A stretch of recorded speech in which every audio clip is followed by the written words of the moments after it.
और संतों की जमात गई थी मानस जी का पाठ करने, वो तो लौट आए। करुणाधान वाले महाराज जी रुक गए और एक कक्ष उनको मिल गया, आप आराम से वहां रहते, अपने प्रेम से बनाते पाते भजन करते। पंडित जी ने भी ज्योतिष का काम छोड़ के राम राम करना शुरू कर दिया। सत्य घटना सुना रहे हैं आपको। और जो उन्होंने भृगु संहिता के अनुसार मृत्यु का समय आया था, उसमें वो थोड़े अस्वस्थ हुए और लगा कि बस ये गए, और ऐसा कहो कि वो आई हुई मृत्यु लौट गई और वे फिर ठीक हो गए। महाराज जी वहीं थे, करुणादान वाले महाराज जी वहीं थे।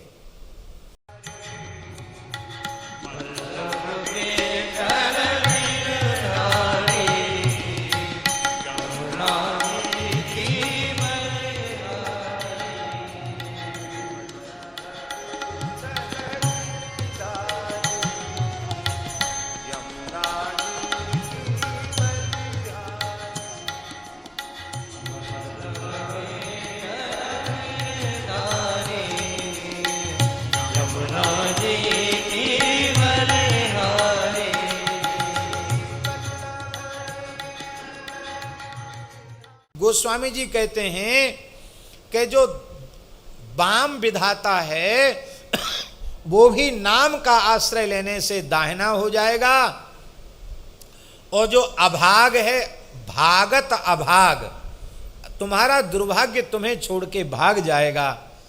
और अनुरागत विराग भाग जागत आलसी तुलसी हु से निकाम को कहते महाराज अभाग्य भाग जाता है और कैसा हो जाता है, अनुरागत विराग, वैराग्य से प्रेम करने लगता है। और कहते दूसरी जगह खोजने कहाँ जाओगे, तुलसी जैसे निकम्मे आलसी का भाग्य कितना जग गया। हमको देख लो, हमारे जीवन को देख लो। शत्रु सेना भी रक्षक बन जाती है, हितकारी बन जाते हैं। धारी धाई धारी फिरके गुहारी हितकारी होत। जो शत्रु है, जो जानी दुश्मन होते थे, वे तुम्हारे प्राणों की रक्षा करने वाले हो जाएंगे यदि तुमने राम नाम का आश्रय लिया तो। और आई मीच मिटत जपत राम नाम को, राम नाम के जप से आई हुई मृत्यु भी मिट जाएगी, आई हुई मृत्यु चली जाएगी। होशियारपुर पंजाब में है, वहाँ के एक बहुत बड़े विद्वान महापुरुष थे, पूज्य पंडित श्री अमृतानंद भृगु शास्त्री। भृगु संहिता के बहुत बड़े विद्वान थे। उन्होंने अपने भृगु का विचार किया और अपनी मृत्यु का निश्चय कर दिया कि अमुक समय मेरी मृत्यु हो जाएगी। बहुत से संतों को बुलाया और कहा बस अब आप तो आशीर्वाद दो कि हमारा परलोक सुधर जाए। हमारे पूज्य गुरुदेव भक्तमाली जी के गुरु भाई काका गुरु परम पूज्य श्री करुणाधान वाले महाराज जी, परम पूज्य श्री रामदास जी महाराज, वो भी उस जमात में थे। उन्होंने कहा पंडित जी भृगु संहिता की बात तो झूठी नहीं है, पर राम नाम की इतनी महिमा है कि मृत्यु टल जाएगी और आयु बढ़ जाएगी। पंडित जी बोले ये बात बाबा आपकी हमारी समझ में नहीं आई। हमने आज तक जो कहा है सोचा है वो एकदम पत्थर की लकीर है, वज्र की लकीर है। राम राम करके अच्छा ठीक है, तो आप बताओ हमारी कैसे उम्र बढ़ेगी। बोले सब ज्योतिष का काम छोड़ो, आप राम राम करो।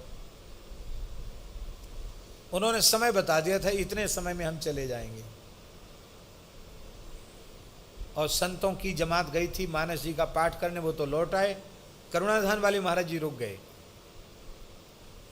और एक कक्ष उनको मिल गया, आप आराम से वहां रहते, अपने प्रेम से बनाते पाते भजन करते।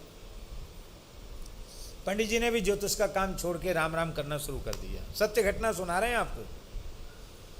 और जो उन्होंने भृगु संहिता के अनुसार मृत्यु का समय आया था, उसमें वो थोड़े अस्वस्थ हुए और लगा कि बस ये गए, और ऐसा कहो कि वो आई हुई मृत्यु लौट गई और वे फिर ठीक हो गए। महाराज जी वहीं थे, करुणादान वाले महाराज जी वहीं थे। अरे पंडित जी नाटक मत करो मरने का, बैठ जाओ। बैठ गए, उठ के ठीक हो गए।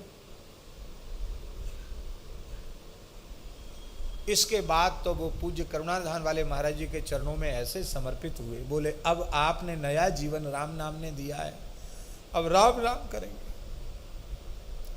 इस घटना के कम से कम हमें पता नहीं, लेकिन कम से कम 10 वर्ष तक वो जीवित रहे। कितने वर्ष? और जब भगवत धाम गए तो ऐसे गए कि जैसे कोई गाजे बाजे से जाता है। स्नान करके सुंदर श्वेत धुला हुआ वस्त्र पहन के, चंदन लगा के, भगवान की प्रसादी माला पहन करके, रसगुल्ला का भोग लगाया ठाकुर, रसगुल्ला खा करके बोले अब हमारा काम पूरा हो गया, राम राम राम राम ऐसे बोले पधार गए, नाम लेते हुए पधारे। उनकी गृहिणी पूज्या माताजी श्री स्नेहलता भृगु शास्त्री जी आज भी विराजमान हैं। हमारे प्रति बड़ा वात्सल्य भाव है उनका, और वे माताजी संत माता ही हैं। भारतवर्ष के बड़े बड़े संत उनको माता के जैसा आदर ही देते हैं। वस्तुतः वो माता है, बहुत भजन करती हैं, वो भी खूब नाम जप करती हैं, बहुत दिव्य माता जी। तो आई मीच मिटत जपत राम नाम को, तुलसीदासी महाराज कह रहे हैं आई हुई मृत्यु भी राम नाम के प्रभाव से मिट जाती है। कितने ऐसे साधक मिलेंगे जिनके हस्तरेखा के अनुसार, जिनके जन्मांग के अनुसार उनकी आयु समाप्त है, अब फिर भी जी रहे हैं। कैसे जी रहे हैं? बोले राम नाम की कृपा से जी रहे हैं, संत सदगुरु की कृपा से जी रहे हैं। बोलो वृंदावन बिहारी लाल की। पिताजी अपनी ओर इशारा कर रहे हैं। इनकी भी ज्योतिष के अनुसार तो ऐसे ही है, ज्योतिष के अनुसार तो अब तक विराजमान नहीं रहना चाहिए, लेकिन राम नाम की महिमा से, गुरुजनों की कृपा से हम सबको उनका मंगलमय दर्शन हो रहा है।